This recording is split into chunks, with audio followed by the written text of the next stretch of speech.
Welcome to Asian Book Club, where we highlight Asian and Asian American authors. We are your hosts, Jamae and Sabangan. and I'm Stephen Park. And today we bring you Read 2 of Snow Globe by Soyoung Park. And in this read, we're kind of seeing the transition of Chobahm, and she's being introduced to her new family. She's kind of trying to fit into this new world of things. And in that, she's having to call her new people by different names. So who Haeri would kind of call her mother, that's what Chobahm is now having to do and figure out. One thing that I thought was interesting that I don't know if it translates across all cultures is that Chobahm also has to call for Haeri's grandmother, Meryang, who in the book, I think more often than not, she does say grandma. Mm-hmm. It sounds like a way of Chobahm kind of filling in the gaps and filling into this role, Mm. which may be what the intent was by the author. But in Korean, the thing is, if you go out into the streets and you see someone who looks of a certain age, you would just call them grandmother anyway. Mm. So the word in Korean is 할머니. So then if you see someone at a store, or if you see someone down the road, if you see someone just at any kind of event, you would call them 할머니 as a sign of respect. Mm. I don't know if that goes across all cultures though. I feel like it's similar, at least in the Filipino culture. When we come across a person who's distinguished of age, we call them nanay or lola or manang, Hmm. depending on the context. Hmm. And like you said, even if they're not related to us, we call them that. Yeah. And I think the same is also for like aunt and uncle. Mm-hmm. I think in Korean it's not as familiar as other cultures. Like I know in Hispanic culture, tío and tía is used fairly often. And Mm-hmm. then in Filipino culture, tito and tita are used really synonymously with just people who are of an older age. Yes. In Korean, I think it's much more like ajashi and ajumma, which is just more like a male figure and a female figure. But very specifically, harmony is kind of used throughout the whole span of it. Mm.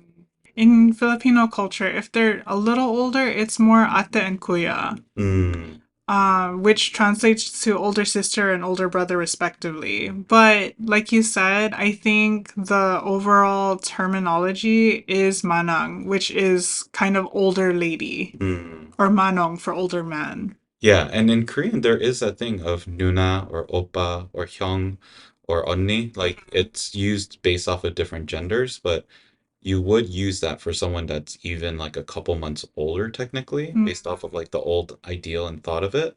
But in this book specifically, I just thought it was interesting that we have to keep that in mind that even though she might be saying harmony, it may not be a full term of her embedding herself into society extremely well. It just might be her natural sense of giving respect to these people. Definitely. So it's not a term of endearment, but a term to fill in the gap. I think it's more just probably in nature. It's Mm. probably by habit. For sure. I will say though, if she is calling the mother Omma, that is completely different. You don't just go around calling other people mom. You can Right. call other people like aunties and stuff, but yeah, you wouldn't just call other people mom. So that might be something that she's doing really well. For sure. But speaking of people that are doing things really well, Jamae's prepared for us a Korean themed recommendation for the week. Our recommendation for the week is Anju Apparel. Anju Apparel is a family owned brand created in New York City and started by two Korean American cousins named Jen and Nicole. This apparel brand is their way of blending streetwear with their Korean heritage. Now, correct me if I'm wrong, but according to them, Anju refers to bar snacks eaten while drinking. Is that correct? Yep, you always need anju because if you don't, you're considered a drunk. Definitely. And it's a prevalent part of Korean nightlife. Yes, absolutely. And to Jen and Nicole, Anju is reminiscent of bonding and having fun, which is what their apparel brand's brand. Hmm. You can learn more about their work and shop their goods through their website at anjuapparelnyc.com. That's ANJUAPPARELNYC.com. And you can find them on Instagram at anjuapparelnyc. Yep. And that's going to be our recommendation for the week. Okay, so second read of Snow Globe by Soyoung Park. In the second read, we've read through chapters 10 through 18, which were the Yibonn Media Group through Without a Script, and for people with the physical copy, that was pages 78 through 159. What have we learned from the previous read? In the previous read, we were introduced to the main character Chobahm and her real family, Ongi, her mother, and grandma in the apocalyptic world where everyday temperatures are below 50 degrees outside of the prestigious snow globe residence. However, when a well-known actor named Haeri dies by suicide, Chobahm is thrust into snow globe to take Haeri's place since they look so much alike.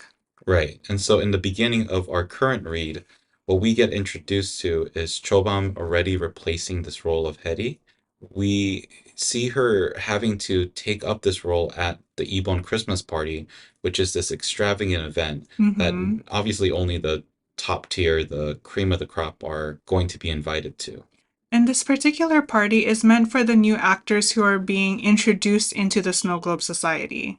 Right, which eventually becomes a problem because for Chobam, who is playing Heri, she is dressed up and fairly well disguised, but she runs into somebody that she knows. She runs into someone from the outside world who is her best friend Yujin. However, I think it's interesting that she doesn't seem to place Chobam even when close proximity. Right, I think it's the sense that Chobam was already well distinguished as somebody that looks like Heri. Hmm, So that on top of the probably well done makeup make it for a disguise that Eugen probably wouldn't be able to see. Eugen also has no idea what Hetty looks like in person, so it's hard for her to say like you're my best friend. She does multiple times say that you remind me a lot of my best friend though. and I almost thought that she would catch on to her because of her voice. Hmm. Because I don't know how close Hetty and Chobam's voice is in real life. We have to assume that it's fairly close because Chobam is taking up the role of Hetty in a day-to-day life situation that's going to be filmed and is going to be played on the national networks. So if it didn't sound close, I don't think the possibility of Chobam taking over Hetty's life would actually be a possibility. Hmm, for sure, for sure. The reason why Hetty is entering this thing, even though she's been in Snow Globe for a long time, is that she's introduced as this new role of a weathercaster. Yes, and she's presented as such in this new actors party because she's like this beacon of hope for them.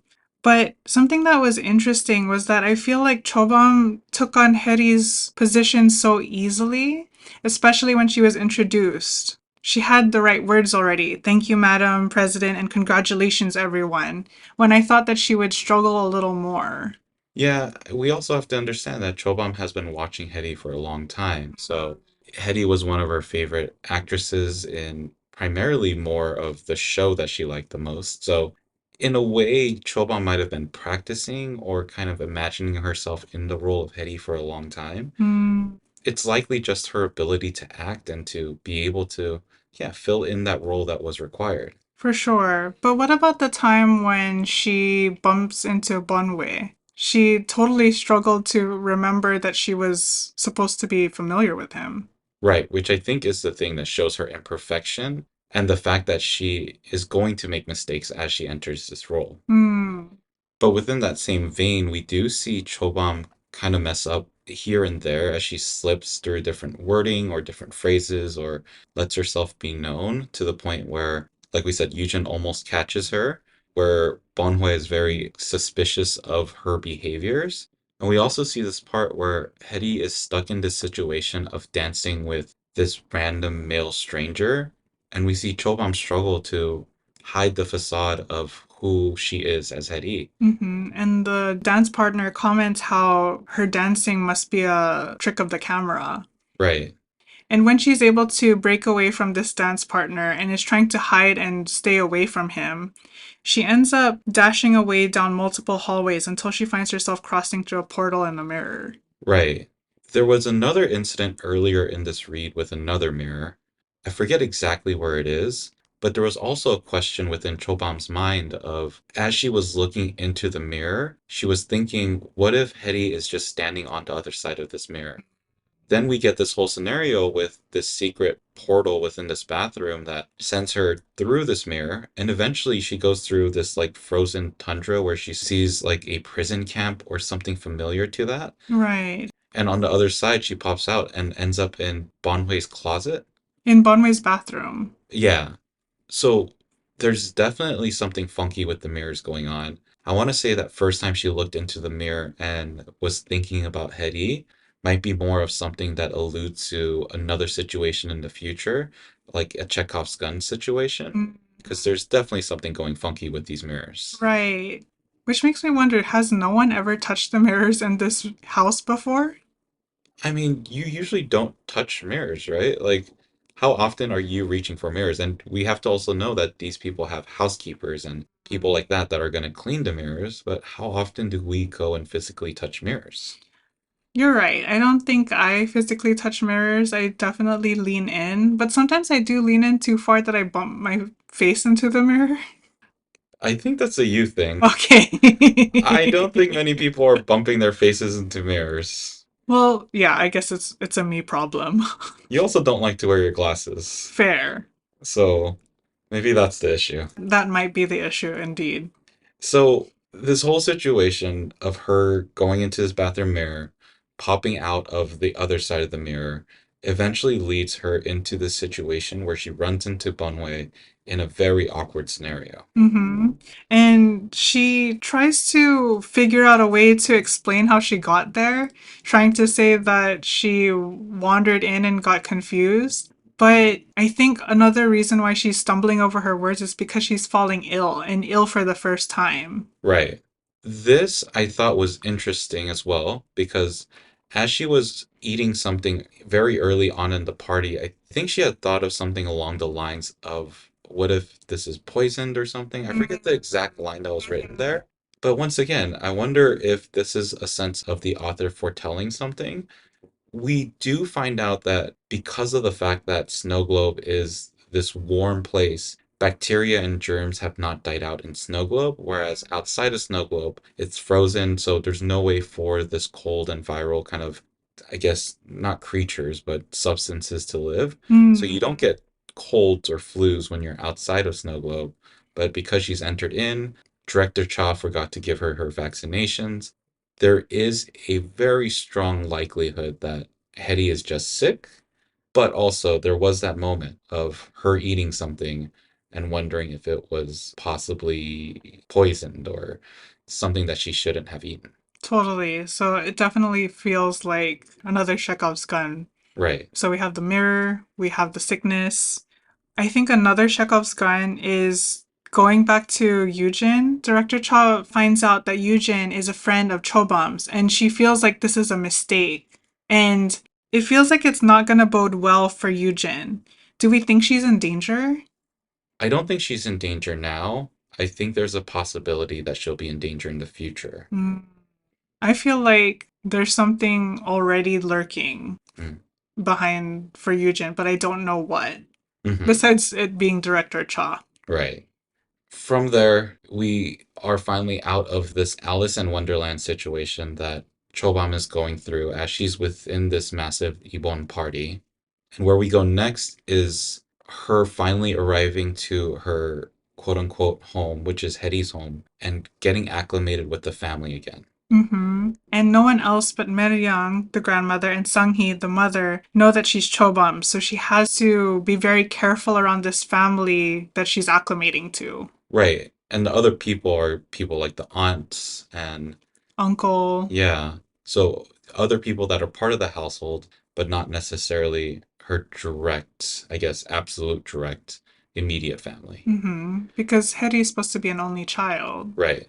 As we're going through this scene of her returning home, we get this very interesting incident because Chobam's pretty much acclimating. She's figuring things out, and one of the things that she's planning to do is get ready with her mother in the bathroom.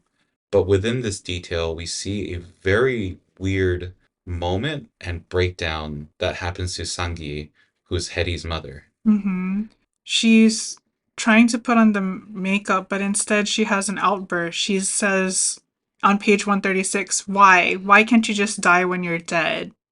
Because of all this context that we get from Chobam, it feels like it's beyond Heri that she's talking to. I feel like she's also talking about her partner in the past. What do you think? Which partner are you talking about? Like Heri's father. I didn't take it that way. I took it as Hedi. And we'll Mm, talk about that a little bit more as we go into what we're thinking about this whole read. But I feel like she's directly talking about the character of Hedi. I see. And the reason I think that is a little bit later on in the read, she says, quote unquote, there was no such thing as my daughter to begin with. It makes me think things. It makes me kind of go along this very conspiratorial route of what on earth this family is or who Hetty is. For sure. It also makes me think that Sanghi didn't want to have a child anyway, and that's why she only has one. Or had one. Hmm. Let's get back to that later. For sure. Within this read, we have different things happen. We have a Christmas, which is also Hetty's birthday, which is also Chobam's birthday. We have this annual biathlon championship where Kim Che-no is crowned the winner as like the youngest winner ever, and it leads to this whole situation with him and Chobam and kind of leading up to a possible date in the future. Well, I think it is a date because Chobam as Heri says yes. Yep. Which then the next chapter that we're reading into is called The Second Proposal, which maybe that is a sign of what's to come. For sure. We don't get much more information based off of those, but there is a strange call that happens. Yes, during this 10-minute break called the slate, everyone gets a chance to do whatever they want without the cameras rolling. So Chobam as Heri goes to her room and is by herself when the phone rings. Right. And within this phone call, we get this very strange message which says, quote, did you get the lockbox yet? If you did, put it away somewhere. No one can find it. End quote. And end of call. Mm-hmm. Super ominous. Very scary. So let's use this to kind of go into what we think is actually happening. Mm. Who do you think this call is from? I don't think it's from anyone we know yet because Chobam as Heri doesn't recognize this voice Right. and thinks that someone called the wrong number. Right. For me, I think this is where I get into my conspiracies. So we talked about the mirror leading into Bonhui's bathroom. We Mm-hmm. know that that's the Yibonn family, which is the family that's running this whole thing. We saw the prison inside. We see the mirror connecting to the prison. And we hear of Hetty's suicide, but we don't actually see anything about it.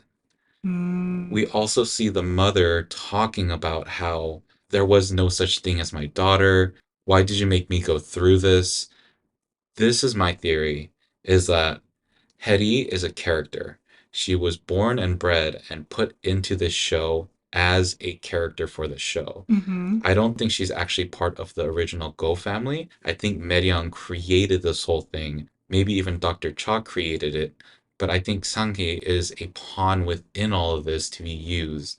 And I think the original Hetty must have found something out or wanted to get out. And instead of her actually committing suicide, I think she must have been put into this prison that is hidden in this mirror world, which is why we get that foreshadowing of Chobam thinking, I see her through the mirror. Wow, that's a bigger theory than even I was thinking. Do you think that that's a possibility? I think that's a major possibility considering the mirror scene, considering no one sees the raw footage of Heri's death. Yeah, Director Cha could be a bigger mastermind than we think she is. Mm-hmm. Then the question looms of why are we even going through all this? Mm, And I think that's a bigger question that we're going to get to. But I do think that this phone call is coming from Hedy, and there's something in that lockbox that's meant to either reveal or help Chobam. And I also think there wasn't one Hedy. I think with the mother saying, why can't you just die when you're dead? I think there have been multiple Hedy deaths before we have gotten to this one. But this is just my theories. And for all the listeners, I have very strong ADHD, so I go through very strong rabbit holes. So this is where my brain go, and that's why I love conspiracy theories. But we'll see if it actually comes to life. for sure. And we'll see what we end up with the next read. Yep, and our third read is going to be from chapters 19 through 26, which is the second proposal through Banished. And for those who are reading the physical copy, that's pages 160 to 240.